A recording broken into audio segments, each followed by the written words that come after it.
Kolkata police পৃথিবীর সবচেয়ে অপদার্থ পুলিশ নয় কেন জানেন? কারণ কলকাতায় পুলিশ বলে আদৌ কিছু নেই। এই কথাটা ফ্রেন্ড অফ ইন্ডিয়া লিখেছিল 1839 সালে। তবে শুধুমাত্র সংবাদপত্রেই নয়, স্বয়ং বড়লাট বেন্টিংকো কলকাতা পুলিশের এই অপদার্থতা স্বীকার করে নিজের ক্ষোভ জাহির করেছিলেন। আসলে সেই সময় পুলিশের বিরুদ্ধে নানান রকম অভিযোগ আসত।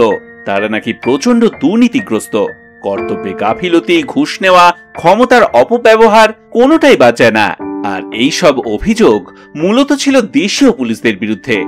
1832 সালে পুলিশ সুপার স্টিল স্বীকার করেছিলেন যে অনেক সময় দুর্নীতির দায়ে কর্মচারীদের বরখাস্ত করতে গিয়ে থানার সবাইকেই বরখাস্ত করতে হয়েছিল।